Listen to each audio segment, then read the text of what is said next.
السلام عليكم ورحمة الله وبركاته. أهلا وسهلا بحضراتكم مع الدكتور مظهر ومعلومة مفيدة كل يوم.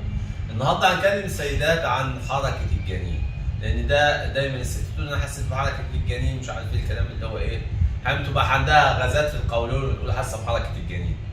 الجنين فعلا بيبدأ تتكون عضلاته وبتتكون أعصابه من شهر ونص شهرين، يعني المفروض الجنين فعلا بيتحرك في البطن على شهر ونص شهرين.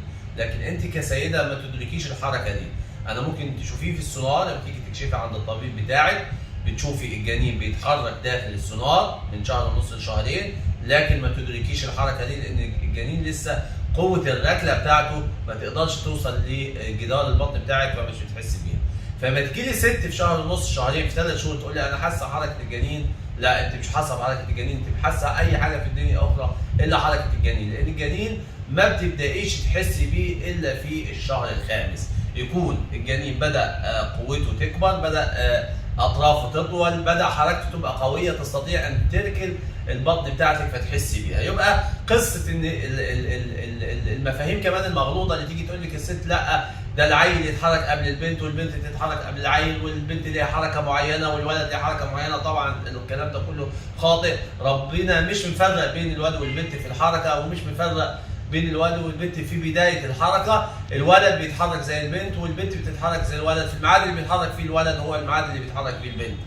مش عارف تيجي ستات تانية تقول لي لا انا حاسه انا عارفه حركتها، انا كنت حامل قبل كده في ولد قلت لي مش حركه ولد، لا انت بتالفي تاليفات ملهاش اي قيمه. الولد حركته زي البنت تمام، بس ده بيبقى خيال انت حطاه في دماغك، نفسك في ولد فبتقولي لا انا مش عارفه حاسه بحركه الولد والكلام ده. فعايزين نفهم ان ربنا خالق الجنين، ما قالش ولد ولا بنت جوه البطن، جنين بيتحرك حركه طبيعيه من بدايه الخامس. البكريه بتتاخر شويه في الاحساس بحركه الجنين، لكن اللي هي والده قبل كده مره واثنين من خبرتها ممكن تدرك الحركه بتاعت الجنين دي قبل الشهر الخامس. طيب في شيء مهم تاني من بعد ما ندرك الحركه بتاعت الجنين، ان بعد الشهر الثامن ممكن قوه الحركه او الحركه تقل. طب ده معنى ذلك ان العيل ضعيف؟ لا، معنى ذلك ان الاوضه اللي عايش فيها الجنين بدات تضيق عليه، بدات يكبر الجنين والرحم اللي هو كان واخد راحته فيه وبيضرب يمين وشمال يقل المساحه، فبالتالي حركه الجنين بتحس انها قلت، لكن هي ما قلتش ولا حاجه، هو بس مش قادر يفرفط جوه البطن من كتر ما هو بدا تضيق ايه الغرفه اللي هو عايش فيها. وبنقول للست في الشهر الثامن والتاسع انت تبداي عدي حركه الجنين بتاعتك من 10 الصبح لحد 10 بالليل، المفروض تحس ب 10 حركات. لو اقل من 10 حركات لا يبقى انت تروح ايه للطبيب بتاعك يبص عليك ويطمنك على الجنين. يبقى زي ما احنا اتفقنا ان حركه الجنين دي حركه بتبقى موجوده معاك من الخامس وتيجي في الشهر الثامن بتقل.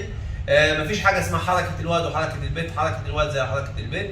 مفيش حاجه اسمها الجنين يتحرك قبل الشهر الخامس او قبل الشهر الرابع في اللي هي المتكرره. طيب حركه الجنين ياما تبقى قليله، دي علامه من علامات الخطوره. زي ما اتفقنا احنا لازم نروح للطبيب بتاعنا ونستشيره في موضوع الحركه. دي المعلومه اللي حبيت اوصلها لكم النهارده، يا ريت تكونوا استفدتم، والسلام عليكم ورحمه الله وبركاته.